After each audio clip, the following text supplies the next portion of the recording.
अरविंद केजरीवाल ने पहली बार खेला आदिवासी कार्ड, गुजरात में किए 6 ऐलान। गुजरात विधानसभा चुनाव से पहले आम आदमी पार्टी के संयोजक और दिल्ली के मुख्यमंत्री अरविंद केजरीवाल ने आदिवासी कार्ड खेल दिया है। केजरीवाल ने गुजरात के आदिवासियों से 6 वादे किए हैं। गुजरात विधानसभा चुनाव से पहले आम आदमी पार्टी आप के संयोजक और दिल्ली के मुख्यमंत्री अरविंद केजरीवाल ने आदिवासी कार्ड खेल दिया है। गुजरात में आपकी सरकार बनने पर मुफ्त बिजली और सबको रोजगार का वादा कर चुके हैं। केजरीवाल ने आदिवासी समाज के लिए 6 ऐलान किए हैं। उन्होंने आदिवासियों के लिए पेसा कानून को पूरी तरह लागू करने, ट्राइबल एडवाइजरी कमेटी के चेयरमैन को आदिवासी समाज के किसी व्यक्ति को बनाने से लेकर हर गांव में स्कूल, मुफ्त इलाज, घर, सड़क और कास्ट सर्टिफिकेट की प्रक्रिया को आसान बनाने के वादे किए हैं। गुजरात की कुल आबादी में आदिवासियों की करीब 14.8% हिस्सेदारी है और 27 सीटें अनुसूचित जनजाति के लिए आरक्षित है। 2 दिन के दौरे पर शनिवार को गुजरात पहुंचे अरविंद केजरीवाल ने प्रेस कॉन्फ्रेंस में कहा, आदिवासी समाज 75 साल बाद भी पिछड़ा रह गया। सभी दलों को चुनाव से पहले ही उनकी याद आती है। सबने उनका शोषण किया है। आदिवासियों के लिए संविधान में अलग व्यवस्था है क्योंकि उनकी अलग संस्कृति और तौर तरीका है, क्योंकि वे बहुत पिछड़े हैं। लेकिन कोई भी सरकार उन प्रावधानों को लागू करने को तैयार नहीं है।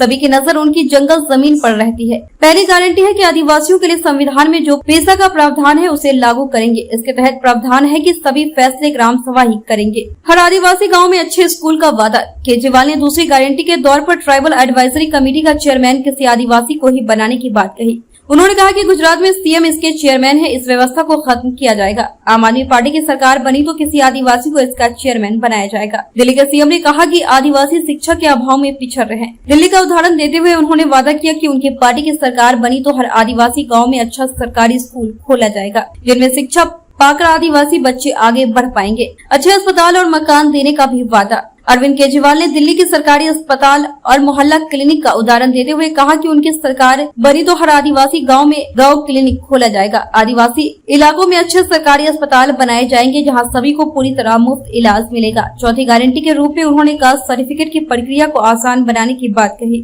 5वीं गारंटी में उन्होंने कहा कि जिन आदिवासियों के पास अपना घर नहीं है उन्हें पक्का मकान दिया जाएगा। छठी गारंटी यह है कि हर गाँव में पक्की सड़क बनाई जाएगी। दिल्ली में किया जा रहा परेशान। आम आदमी पार्टी को ईमानदार, शरीफों और देशभक्तों की पार्टी बताते हुए केजरीवाल ने कहा, हमें लड़ाई झगड़ा दंगे फसाद नहीं आते हैं। जिस किस्म के मुद्दे हम उठा रहे हैं आज तक 75 साल में किसी पार्टी ने नहीं उठाए हैं। उन्होंने कहा कि बीजेपी ने एक सर्वे कराया है और लोगों से पूछा है कि आप मुफ्त शिक्षा, बिजली जैसे वादे कर रही हैं। अधिकतर लोगों ने इसे सही बताया है। उन्होंने यह भी कहा है कि दिल्ली में उनकी सरकार को परेशान किया जा रहा है। उन्होंने कहा कि गुजरात में परेशान आपसे होने की वजह से दिल्ली में उनकी सरकार को तंग किया जा रहा है। एक बार जोर से भारत माता का जयकारा लगाएंगे, दोनों मुट्ठी बंद करेंगे, हाथ ऊपर करेंगे और जोर से बोलेंगे, भारत माता की, भारत माता की, इनकलाब, इनकलाब, वंदे वंदे, जय जोहर, जय जोहर। इतने हजारों की संख्या में आए हुए आदिवासी समाज के सभी भाइयों, बहनों, माताओं, बुजुर्गों, बच्चों, आप सब लोगों को नमस्कार, सब लोगों को मेरा प्रणाम। और खासकर जो टेंट के बाहर पीछे इतनी बारिश में अपने सर के ऊपर कुर्सी लगा के लोग खड़े हुए हैं, मैं तहे दिल से आप लोगों का शुक्रिया अदा करता हूं। इतनी तकलीफ उठा के आप लोगों ने इंतजार किया हमारे आने का, मैं बहुत बहुत आप लोगों का आभारी हूं। वैसे हमारे यहाँ बारिश को बड़ा शुभ माना जाता है, बारिश को बहुत अच्छा माना जाता है। आज की बारिश, इतनी भारी बारिश जो हो रही है, थोड़ी तकलीफ तो हुई, लेकिन ये दिखा रहा है कि भाजपा का जाने का टाइम आ गया है।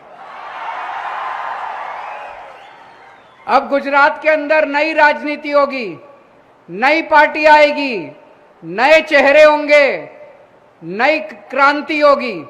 गुजरात के अंदर बदलाव शुरू होगा।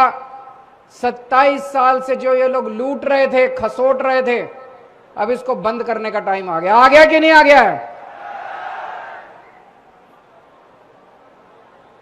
अभी थोड़े दिन पहले लट्ठा कांड हुआ। सुना आप लोगों ने? किस किस ने सुना लट्ठा कांड के बारे में? कई लोगों की मौत हो गई, जहरीली शराब पीने से कई लोगों की मौत हो गई, कई लोग अस्पताल में भर्ती हुए, भावनगर के जिला अस्पताल में। उनकी हालत बड़ी गंभीर थी, जिंदगी मौत से जूझ रहे थे। मुझे पता चला, मैं दिल्ली से आया, भावनगर गया अस्पताल में उनसे मिलने के लिए।